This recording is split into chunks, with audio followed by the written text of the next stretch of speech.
నిద్రమాత్రలు కలిపిన ఖీర్ 45 రోజుల పక్కా ప్లాన్.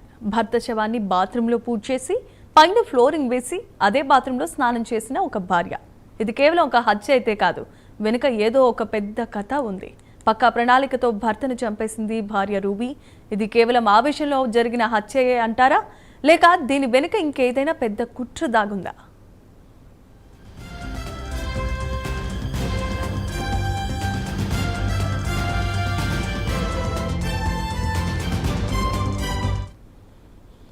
ఆగ్రాలో జరిగిన ఈ సంచలనమైన సంఘటన దేశవ్యాప్తంగా చర్చనీయాంశంగా మారింది. తన భర్త సురేంద్ర శర్మను హత్య చేసి ఇంటిలోనే బాత్రూంలో పాతిపెట్టి పైన ఫ్లోరింగ్ వేయించింది రూబీ. 45 రోజుల పాటు ఎవరికీ అనుమానం రాకుండా నాటకం ఆడింది. హత్య వెనుక వ్యక్తిగత కారణాలతో పాటు ఆస్తి వివాదాలు, ఇతర సంబంధాలు వంటివి కూడా ఉన్నాయా అనే కోణంలో పోలీసులు దర్యాప్తును ముమ్మరం చేస్తున్నారు.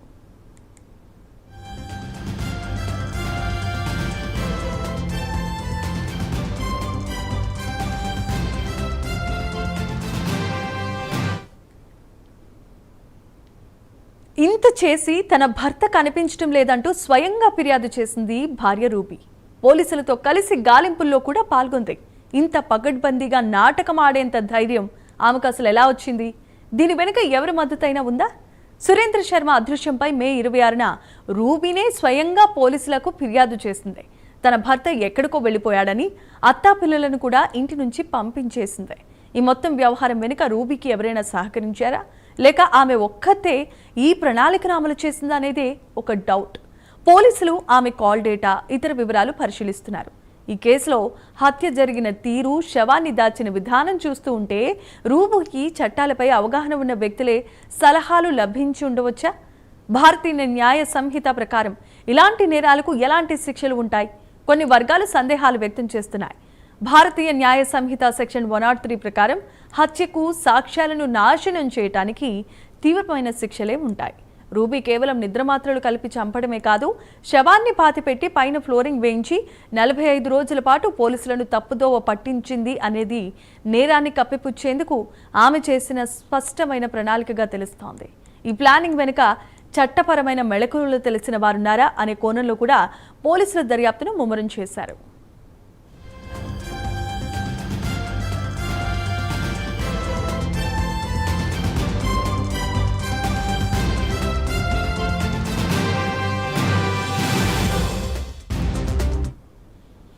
సురేంద్ర అన్నయ్య అనిల్ శర్మ రూబీ ప్రవర్తనపై ఎందుకో అనుమానం కలిగింది. ఇంట్లో ఉన్న సభ్యులు ఎవరికైనా ఈ హత్య గురించి ముందే తెలిసినా బయట పెట్టకుండా ఉండుంటారా? ఇది కేవలం రూబీ మాత్రమే చేసిన నేరమా? అనిల్ శర్మ ఇచ్చిన సమాచారం ఆధారంగా ఈ కేసు ముందుకు తగిలింది. రూబీ తన ప్రవర్తనలో మార్పులు, అసహజమైన వాదనలు, చివరికి అనిల్ శర్మ ఒత్తిడి చేయటంతో అసలు నిజం బయటపెట్టింది. ఇంటి సభ్యుల్లో ఎవరికైనా ఈ విషయం ముందే తెలిసి ఏదైనా కారణంతో చెప్పకుండా ఉన్నారా అనేది ఒక ముఖ్యమైన ప్రశ్న.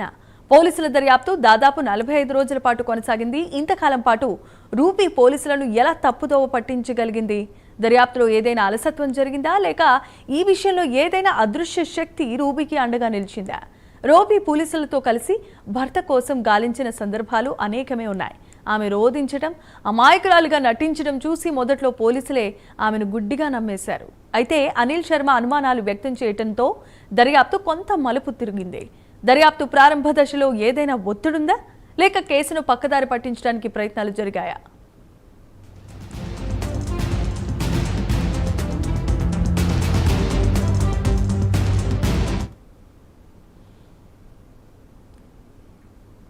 రూబీ తన భర్తను చంపటానికి వ్యక్తిగత కారణాలు చెప్పింది. అయితే ఈ హత్య వెనుక కేవలం గృహహింస మాత్రమే కారణమా, లేదా సురేంద్ర శర్మకు సంబంధించిన ఏదైనా పెద్ద రహస్యాన్ని రూబీ బయట పెట్టకుండా ఈ హత్య చేసిందా?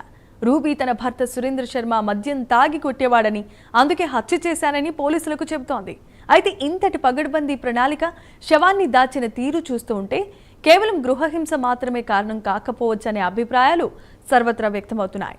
సురేంద్రకు సంబంధించిన ఏదైనా పెద్ద రహస్యం, ఆస్తి వ్యవహారాలు, లేదా మరి ఇంకేదైనా ఆర్థిక లావాదేవీలు ఈ హత్యకు దారితీశాయా అన్నది ఇప్పుడు అనుమానాస్పదంగా మారింది. రూబీ తన అత్త, పిల్లలను రాజస్థాన్లో ఉన్న సురేంద్ర అన్నయ్య వద్దకు పంపించింది. ఈ చర్య తర్వాత, ఈ హత్య తర్వాత ఆధారాలు కప్పిపుచ్చడానికి ఆమె పన్నిన ప్లాన్లో భాగమేనా, లేక తనను తాను రక్షించుకోవటానికి చేసిన ప్రయత్నమా?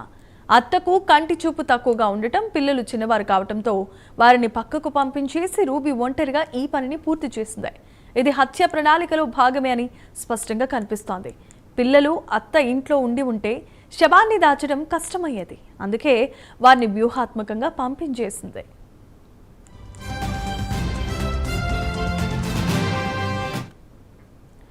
పోలీసుల విచారణలో రూబీ మొదట్లో సహకరించినప్పటికీ తర్వాత నిజాన్ని ఒప్పుకుంది.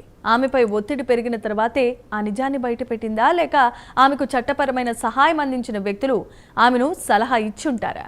వాస్తవానికి రూబీ అనిల్ శర్మతో నిజం చెప్పిన తర్వాతే పోలీసులు రంగంలోనికి దిగారు. అంటే పోలీసుల ఒత్తిడి కంటే కుటుంబ సభ్యుల ఒత్తిడితోనే ఆమె నిజాన్ని ఒప్పుకుంది. రూబీకి ఎవరైనా చట్టపరమైన సలహాలిచ్చి నువ్వు ఒప్పుకుంటే శిక్ష తగ్గుతుందని చెప్పుంటారా? ఇది కూడా ఒక ముఖ్యమైన కోణమే. బాత్రూంలో శవాన్ని పూడ్చి పైన ఫ్లోరింగ్ వేసిన రూబీ అదే బాత్రూంలో రోజు స్నానం చేసేది. ఇది ఆమె నేర స్వభావానికి సూచిస్తోంది. లేక ఇంతటి ధైర్యం వెనుక ఇంకేదైనా మానసిక రుగ్మత ఉందా, లేక ఇదంతా మరింత పెద్ద కుట్రలో భాగమా? నిద్రమాత్రలో కలిపిన ఖీర్ తినిపించినట్లుగా చెప్పిన రూబీ తన భర్త మృతదేహాన్ని బాత్రూంలో పాతిపెట్టి ఆపై ఫ్లోరింగ్ వేయించి అదే బాత్రూంలో స్నానం చేయటం అనేది మానవ మనస్తత్వానికి అందని విషయం. ఇది ఆమెలో ఉన్న క్రూరత్వాన్ని లేదా ఏదో తెలియని శక్తి ఆమెను నడిపిస్తోంది అనడానికి అనుమానాలు వ్యక్తమవుతున్నాయి. మొత్తానికి ఈ ఆగ్రా మర్డర్ మిస్టరీలో ఇంకెన్ని కోణాలు బయటపడతాయి? రూబీకి ఇంకెవరైనా సహాయం చేశారా? హత్యకు నిజమైన కారణం కేవలం గృహహింస మాత్రమేనా? ఈ కేసులో ఇంకా ఎవరెవరి పాత్రలున్నాయి అనే ప్రశ్నలకు ఇంకా సమాధానాలు రావాలి అంటే పోలీసుల దర్యాప్తు పూర్తి కావాల్సి ఉంది. ఏది ఏమైనా ఒక కుటుంబంలో జరిగిన ఈ ఘోరం సమాజంలో తీవ్రమైన చర్చకు దారితీస్తోంది. दिनांक 26/5/2026 को थाना सिकंदरा पे एक सुरेंद्र शर्मा नामक व्यक्ति की गुमशुदगी दर्ज की गई। इस गुमशुदगी के क्रम में पुलिस द्वारा जांच की गई तो ये पाया गया कि मृतक की पत्नी द्वारा ही मृतक को मार के अपने बाथरूम में गाड़ दिया गया है एवं फर्श बनवा दी गई है। पुलिस द्वारा विधिक कार्रवाई करते हुए बाथरूम की फर्श तोड़ी गई एवं शव को बरामद किया गया। शव को पंचायतनामा करके पोस्टमार्टम हेतु मॉर्चरी भेज दिया गया है और